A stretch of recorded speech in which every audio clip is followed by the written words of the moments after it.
Okey, hari ni kita nak tengok apa aplikasi teknologi dalam penerokaan angkasa lepas dan kepentingan dia. Maksud dia, segala teknologi yang tercipta, contoh dia teleskop, satelit, apa semua teknologi tu, apa kepentingan dia dalam penerokaan angkasa lepas.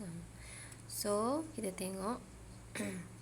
First, sextant astronomy digunakan untuk mengukur altitude bintang. Maksudnya benda ni digunakan untuk mengukur altitude. Altitude ni lebih kurang kepada kedudukan. Jadi orang guna ni untuk mengesan kedudukan bintang. Okey, seterusnya teleskop Galileo Galilei. Kalau kamu masih ingat, Galileo Galilei adalah orang yang pertama yang menggunakan teleskop. Okey, jadi teleskop dia ni lah yang menjadi alat astronomi yang paling banyak digunakan dalam penerokaan angkasa lepas. Okey, kalau kamu masih ingat, Hubble pun ada juga. Okey, teleskop angkasa Hubble diletakkan dalam ruang orbit. Kalau kamu masih ingat orbit tu, orbit ni dia diletakkan dalam ruang orbit 500 km dari permukaan bumi. Sama juga dalam untuk meneroka angkasa lepas. Okey, seterusnya teleskop angkasa Spitzer mengesan aktiviti dalam angkasa lepas yang sangat jauh. Spitzer ni mengesan apa yang terdapat dalam angkasa lepas pada jarak yang jauh. Selain daripada teleskop daripada jenis optik. Optik ni maksudnya yang boleh kita guna untuk melihat. Kita melihat sesuatu yang jauh. Teleskop radio juga digunakan untuk mengesan gelombang radio dari angkasa lepas. Maksudnya teleskop ni ada banyak jenis lah. Satu yang jenis optik, iaitu kita guna penglihatan. Satu lagi radio. Seterusnya kita tengok apa perkembangan roket. Roket, kalau kamu tengok sini, ni adalah roket yang digunakan untuk menghantar manusia ke angkasa lepas. Kalau kamu tahu Syekh Muzaffar Shukor, dia pun guna roket. Jadi roket ni pun ada dia punya perkembangan. Kita tengok kat sini. Roket digunakan secara meluas dalam penerokaan angkasa lepas. Apabila bahan api di dalam roket terbakar, dia guna bahan api macam kereta juga, dia guna minyak yang kamu beli kat stesen bas tu. Roket pun sama juga. Jadi gas yang panas dibebaskan pada kelajuan yang tinggi melalui bahagian bawah roket. Pembebasan gas ini tadilah yang menghasilkan daya yang akan menolak roket ke atas. Dalam roket tu ada orang lah. Jadi bagi kamu yang tertanya-tanya macam mana roket ni berfungsi, maksudnya kesimpulan dia ada menggunakan bahan api. Bahan api minyak ke apa ke, bila dia terbakar, gas tu akan menolak roket ni ke angkasa. Tengoklah, ada banyak jenis roket. Tengok dia punya perbezaan bentuk. Vostok macam mana, Preston macam mana, Atlas, Voskhod, Titan, Soyuz, Saturn 1B, Saturn 5, STS, Long March 2F, Falcon F, S9, SLS, Angara 5P, Atlas V. Tengok dia punya perbezaan bentuk roket.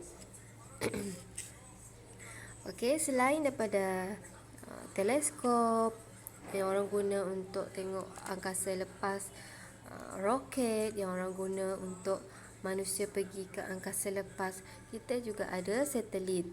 Iaitu satelit pertama, iaitu nama dia Sputnik 1, dihantar ke angkasa lepas pada tahun 1957. Itu adalah satelit yang pertama dihantar ke angkasa lepas.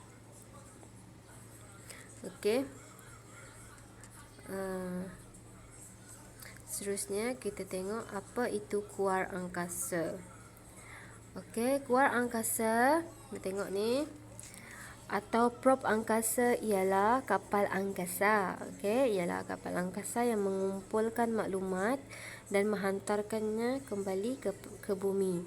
Okey, kuar angkasa ni tidak mengorbit mengelilingi bumi seperti satelit, tetapi ia bergerak jauh di dalam dan di luar sistem suria. Kuar angkasa membawa kamera dan peralatan penderiaan jauh serta pemancar dan penerima radio untuk tujuan berkomunikasi dengan ahli sains di bumi. Kalau dia lebih kurang macam satelit lah, tapi dia tidak mengorbit. Kalau satelit dia mengelilingi orbit macam ni. Tetapi kuar angkasa ni dia tidak mengorbit mengelilingi bumi.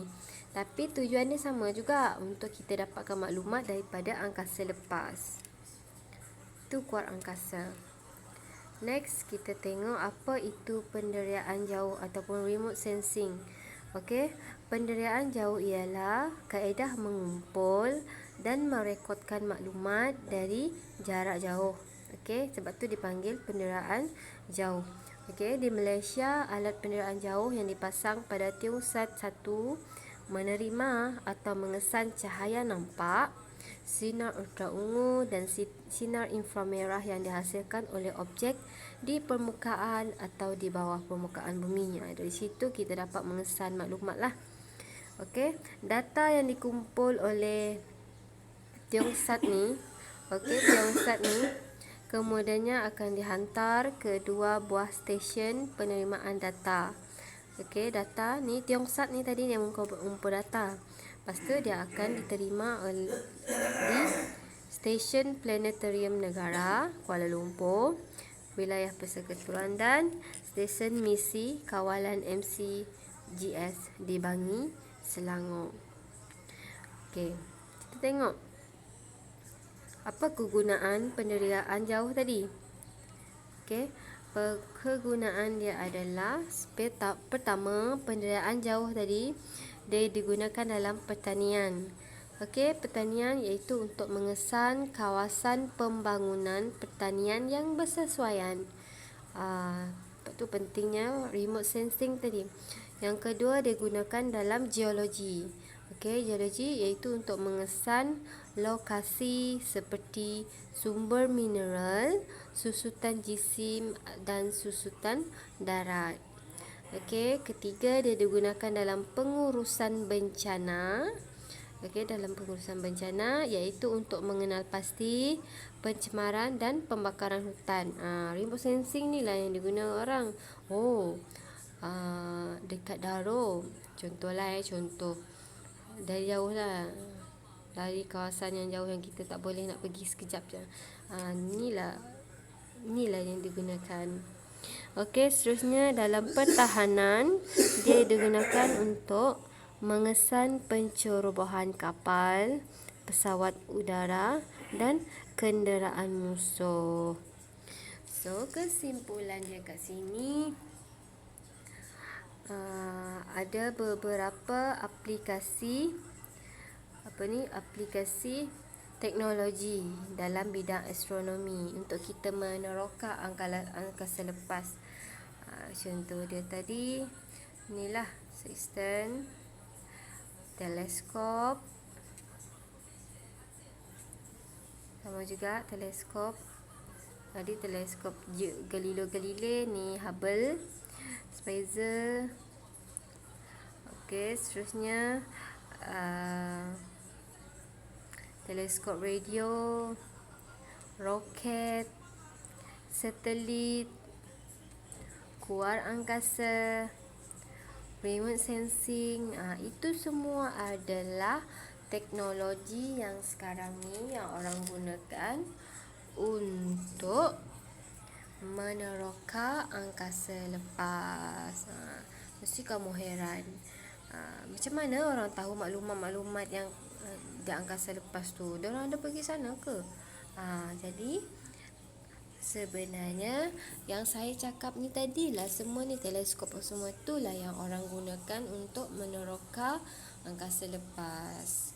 Orang tahu apa cuaca esok hari, kita dapat berhubung dengan orang yang jauh melalui handphone apa semua ni. Kita dapat bercakap dengan orang yang di Kuala Lumpur walaupun kita jauh. Semua ni adalah kerana adanya teknologi angkasa lepas. Cikgu dah cakap tadi.